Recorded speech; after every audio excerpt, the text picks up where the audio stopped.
Les autorités nigériennes nient toute bavure lors d'une riposte à une attaque terroriste dans la localité de Tamou. Mais plusieurs organisations de la société civile réclament une enquête indépendante sur les événements. Mahamadou, bonjour. Oui, bonjour Chantal et bonjour à toute l'équipe de la presse sur l'actualité. Vous nous appelez de Niamey.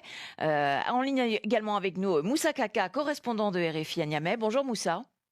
Bonjour Chantal. Mahamadou, on vous écoute. Le collectif tournant la page dénonce des bavures de l'armée nigérienne après une opération qui aurait neutralisé 7 terroristes et blessé 24 autres.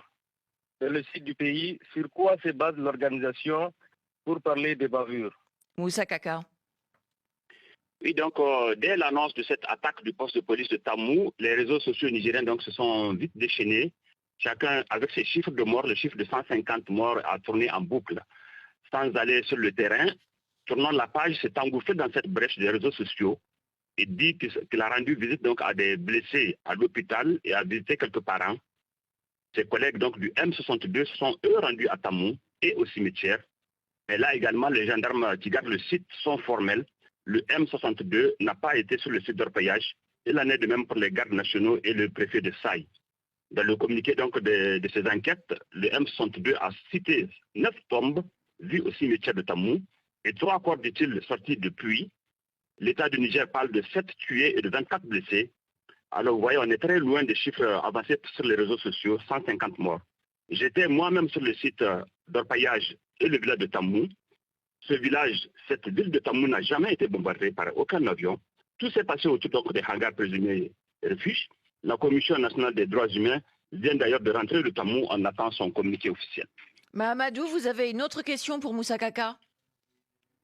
Le gouvernement pourrait ouvrir une enquête pour identifier les blessés. Comment expliquer cette décision alors que les autorités nient avoir touché des civils? Moussa. Et comment cette enquête pourrait-elle être... Oui, oui, terminez, Mahamadou, vous aviez une autre question. Oui, et comment cette enquête pourrait-elle être menée? Moussa Kaka.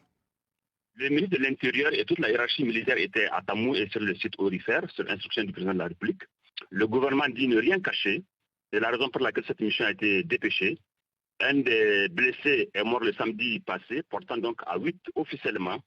La note du M62 parle de 9 tombes. Bref, c'est pour dire que les deux camps ne sont pas loin l'un et l'autre. Le ministre de la Défense l'a bien dit, les blessés seront auditionnés pour voir ou comprendre d'éventuels liens avec les terroristes. Alors, dans le cas contraire, ils vont rentrer chez eux. Alors comment cette enquête pourrait-elle être menée? Alors, l'opposition nigérienne à l'Assemblée nationale a demandé une enquête parlementaire, la société civile également une enquête indépendante. Et devant le député, le ministre l'a clairement dit, il ne va pas s'opposer à une enquête. Le site est à 95 km au sud-ouest de Niamey en zone de guerre. Le M62 et la Commission nationale des droits humains se sont rendus à Tamou. Le gouvernement a envoyé ses émissaires. On attend donc que les parlementaires, au cas où l'Assemblée l'autoriserait, bavure ou pas, seules les enquêtes le diront. Quant à l'armée, elle est très très choquée d'être accusée. Eh bien, on suivra la suite de cette affaire avec vous, Moussa Kaka. Merci beaucoup pour ces explications. À bientôt sur